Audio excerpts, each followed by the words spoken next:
Welcome to the Mike Litton Experience Podcast. Mike has over 31 years experience in real estate, finance, and investing. He's passionate about being a father, a teacher, a realtor, an investor, and a leader. Everyone has a story, and our passion is to help them tell it. And now, introducing the host of the Mike Litton Experience, Mike Litton. So what can you expect from the Mike Litton Experience? You can expect stories that will inspire, motivate, advice that will sharpen your focus, and expert information on real estate, finance, and market conditions. I am just so delighted. It would have been terrible if I came onto your show and you said, I hate your book. Actually, it's fun. The thing about your book is you never know what's going to happen next. Yeah. Right? You never know right. who's going to cross your path. You never know who you're going to end up working with That's or right. where you're going to end up working, right? I mean, you're all over the place in this. I have been very lucky and very fortunate and very blessed to be able to work all over the world, with the exception of Australia and New Zealand and Africa.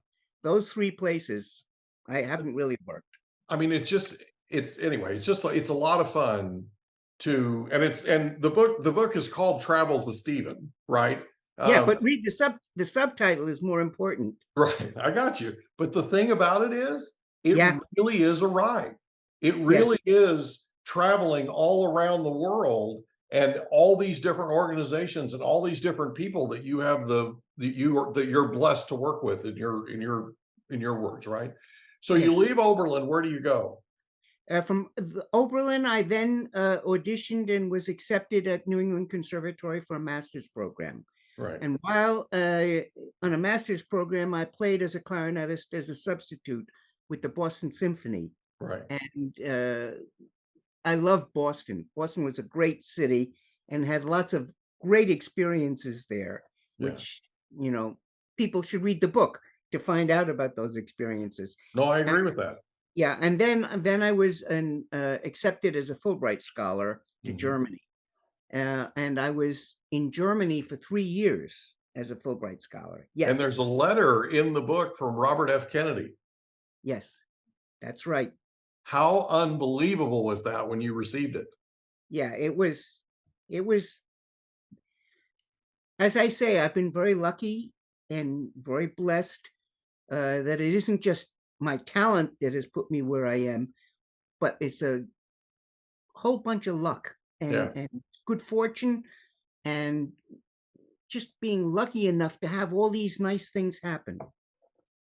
Okay, but the harder you work, the luckier you get. Okay. And like we talked about before, there's a lot of dedication here. So as you go through the book, as you go through the Travels with Stephen, right? Yes. There's a lot of opportunities for you to not go forward. There's a lot of opportunities for you to feel sorry for yourself, and you don't. You just plug forward. You just keep going, right? It's kind of like your grandfather as a major in the army, right? In artillery. And then you end up getting this letter from Hitler thanking him for his service. How ironic is that, right? Very. It's bizarre. But he's a hero, right? That cross he's a war hero. Yes.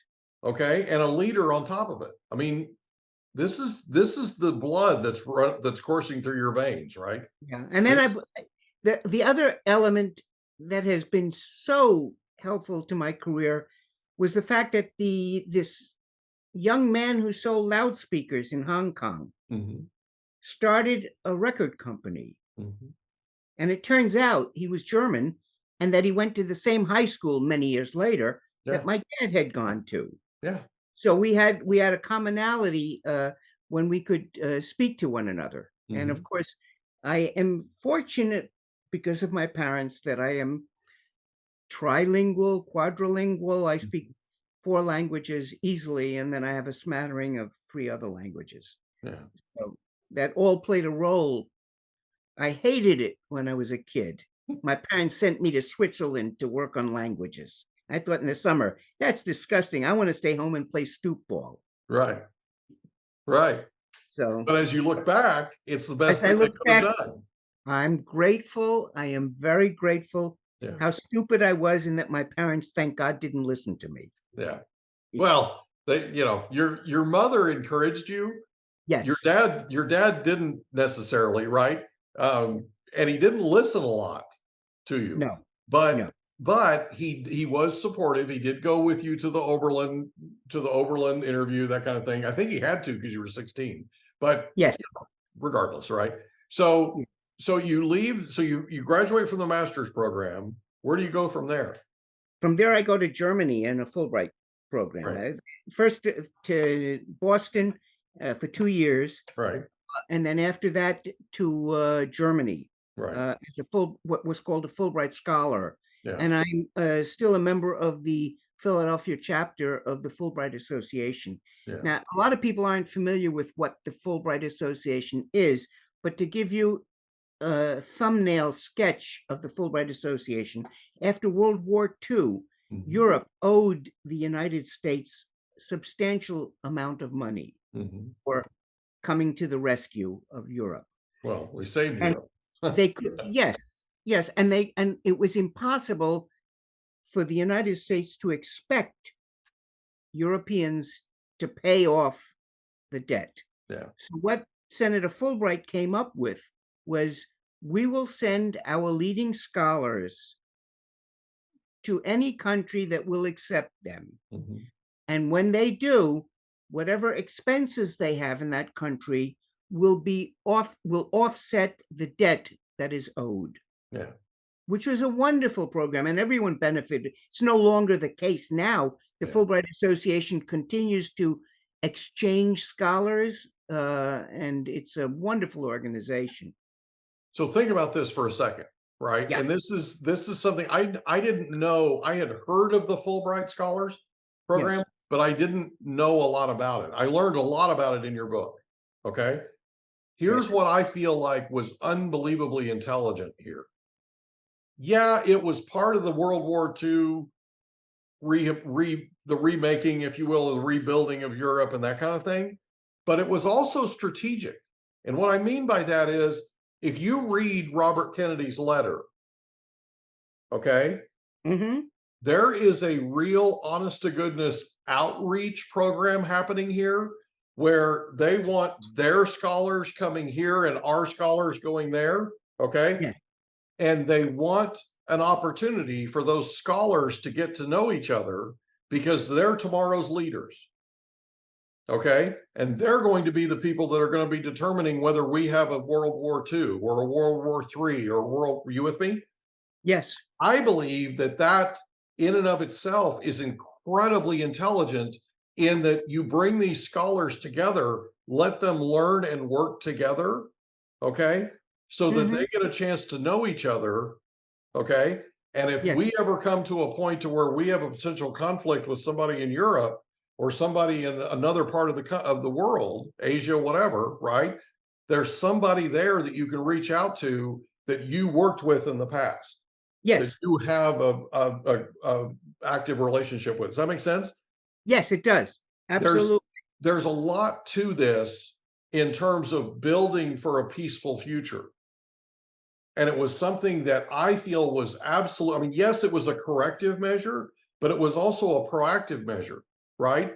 And Very that's what much I feel so. like is so ingenious about it. We don't do that now. And we really should. We should do more in the way of encouraging our leaders to exchange, okay? Where they get a chance, our future leaders, they get a chance to serve together. They get a chance to learn together. They get a chance to work together. They get a chance to get to know each other, right? They get a chance to go to a bar with you and have you tell them these stories, right? Well, it's really interesting. Someone once said to me, the greatest danger for our coming leadership is that they have never traveled beyond 50 miles from where they were born. Yeah. And it's very true to be able to be in a position to experience other cultures. Yeah. And experience it without a communication problem. Yeah. It's very critical and very important. Stephen, here's the thing. You fear the most what you don't know. Yes. Okay. Right. Once you've had a chance to be there, once you've had a chance to, for lack of a better term, dig ditches with these people, okay? Once you've had a chance to work elbow to elbow with them, Yes. then it's a completely different situation. Because now you don't necessarily fear, because fear is what causes a lot of this, right? Mhm. The fear of the unknown is what causes a Right. lot of this. Yes, exactly. And so that's what I'm saying. The genius behind the Fulbright scholarship program was these future leaders like yourself had an opportunity to get together with other future leaders and create this fellowship that you still have to this day. Mhm. Okay. Yes. And I believe that has helped to, in a lot of ways, that's helped to keep us out of a lot of the wars we would otherwise have gone into. Well, we've been fortunate enough to have some enlightened leaders. Yeah. I just Not feel all like of there's a them. lesson there. You know what I Yeah. mean? Yeah, there is. There's definitely a lesson there. And all of it leads to pulling it down from a very large, anonymous kind of expression into a much more focused expression, Yeah. saying we need to take the most out of life Yeah. and we need to enjoy the path. Yeah. And it isn't always going to be easy, but whatever that path may be, we will take the most that is being offered to us. Yeah. Yeah. So let me ask you this. You Yes. participated in this Fulbright scholarship program. Yes. What was the most important thing you learned from? I think probably almost being able to think like a German, Mhm. because I was 3 years a Fulbright scholar, Right. and that's very unusual because they usually just give it for 1 year. Mhm. But 3 years, I got to understand, and of course, as a result, my language skills improved tremendously. Right.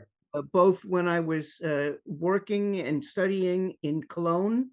But also, I won a competition which allowed me to be an assistant conductor in Monte Carlo. So Mhm. that helped my French. Yeah. And then Monte Carlo is right on the border with Italy. Mhm. I would go to Italy, and that would help my Italian. There's an old joke, which maybe is not appropriate, maybe it is, but it's a cartoon of two people sitting without any clothes on a bed with champagne glasses, and there's a picture of the Eiffel Tower in back of them, and they're saying, "Here's to Senator Fulbright." But the idea of so many wonderfully gifted and talented people being given the opportunity to mix and become part of another country, and we're not talking a couple of days, we're not talking Yeah. as a tourist, we're talking as a student or as a scholar teaching. Yeah. And working together. That's the biggest part, right?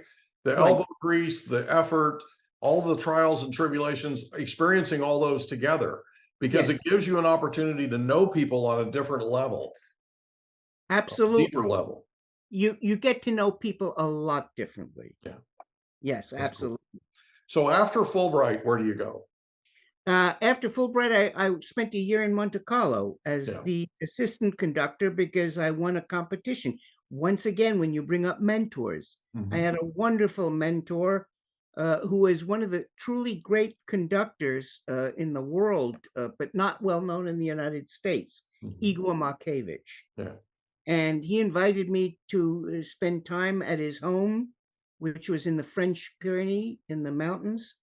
And I was his assistant for a year with the Monte Carlo Orchestra. Wow. It was wonderful. I had a little one-bedroom apartment, 300 meters, which is about 900 feet above the Mediterranean, Mhm. orange groves and maid service, and it was a very special time and a very special place. And I was fortunate and lucky enough to be able to get all of this stuff. Yeah. It was great. I had a great time, and I loved Monte Carlo. Yeah. Monte Carlo was really beautiful, although I can tell you that a lot of people are very uncomfortable when they go to Monte Carlo because they are immediately surrounded by a lot of people with a lot more money than they have. Mhm. That didn't bother me at all. I Yeah. wasn't into that. Yeah. And Markevich was truly a very special person, because he was so disciplined that, and I'm not disciplined in the same way that he was disciplined. Right. There's the famous story, which I tell in the book, about him coming to the United States and being interviewed to become music director of the Chicago Symphony. I don't know if you remember that story. Yeah, yeah. And they asked him whom he wanted as the resident conductor. And so he said he wanted Dean Dixon, who is an African-American working in Frankfurt, Germany. When he came back to New York, his manager said to him, "You idiot, what do you think they were going to say?" And we're talking what, in the 1950s. Yeah. What do you think they're going to say, that you want to bring an African-American to lead an American orchestra? Right. He said, "Well, it's not about that at all. It's about the wonders of music and his Dean Dixon's talent." No. So he did not get the job. He swore, Markevich said, "If that's the case, that I didn't get that job because an African-American was denied the opportunity to guest conduct or to be a resident conductor in Chicago, I will never conduct in the United States again." Yeah. And he didn't until one of his best friends, Leopold Stokowski, who was a conductor, invited him to conduct the American Symphony in New York. Yeah. And he came back for that one concert, and Yeah. it was a remarkable concert. Amazing. Absolutely amazing. I love that. Yeah. After that, where do you go? After Monte Carlo, I come back to the United States, and I become Stokowski's assistant with the American Symphony in New York. But it never paid a lot of money, and as a result, I worked for my father part-time. Yeah. In the food business, processing business. And I wound up selling $3 million worth of Oysters Rockefeller equipment. It paid for my honeymoon with my wife. Yeah. So, yes. Yeah, it was kind of a lucrative position. Yes, I was. My father gave me the contact because he figured for sure it's a waste of time. Yeah. But somehow I managed to sell. Yeah. So in the book, you talked about, this food processing thing is kind of lucrative. Yes. Yes. I might have missed an opportunity here. I think that I probably would have done very well had I stayed in the business. My dad was convinced that I was by nature a salesman. Yeah. And that I could do very well if I stayed in his business. Yeah. But I love music too much. Yeah. No, and I totally get that. I mean, I think between you and me, I think you would have been exceptional in anything that you did because of the way that you come about it. And especially if it's something you love, right? If you read this book and you read your life story, it is literally about the love that you have for music and the people that are involved in music. And it doesn't matter. It doesn't have to be conductors. It doesn't have to be people that are high up and that kind of thing. You just make friends everywhere you go. And mostly it's because people respect you a great deal and they admire your work ethic. Well, I'm very grateful for all of that. Believe me. It's really cool. And I never take it for granted. No, I know that. And I am very fortunate, Mike. I have a wife that is she's a force of nature. Yeah. If she doesn't like something, I will know about it immediately. Yeah. Perfect example, when we were engaged, and Leopold Stokowski is conducting the Hans Werner Henze Symphony No. 7. It required 2 conductors. So all of a sudden, I'm on the stage conducting at the same time Stokowski's conducting. Shelley walks out. Yeah. She walks out. Walks out. Why? She walks out of the walks out. Out of the. She said because it's a lousy piece of music. Yeah. I love that woman. That is brutal honesty. Yeah. You know, in our business, it's so easy for people to flatter you and then walk away and forget about you. With Shelley, I knew exactly where I stood all the time. Yeah. There's And no it was question. wonderful. There was There's no no question. She's Right? a force of nature. If you want to know what she thinks, just ask her. She'll tell you. Yeah, she had been she was a nurse by training and had been Louis Armstrong's nurse twice in cardiac intensive care. And someone said to her at the time, "Hey, want to meet a musician? Because you take care of Louis." She said, "Sure."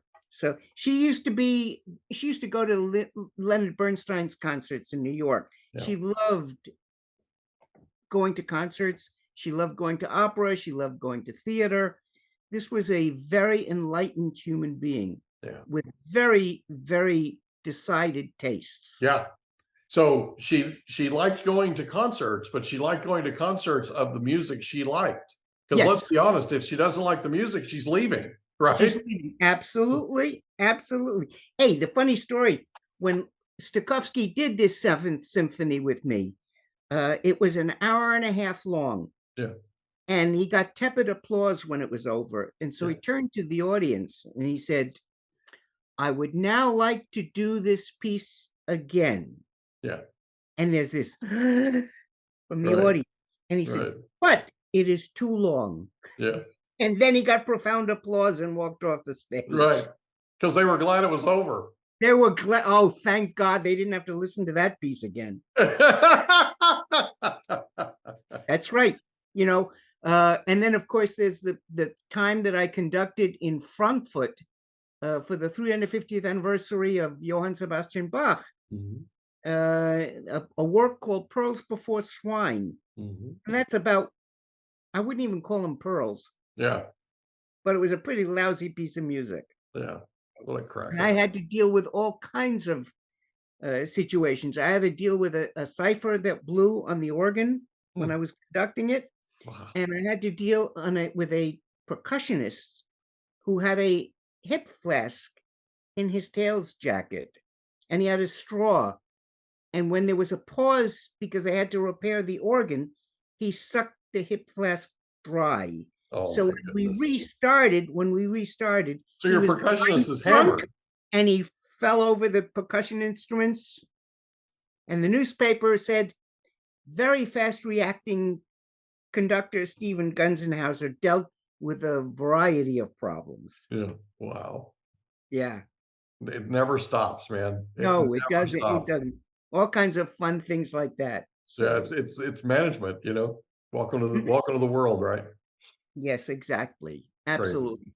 So, you know, I spent 3 years in Germany, then the 1 year in Monte Carlo. Then I came back and I was in New York with Stokowski.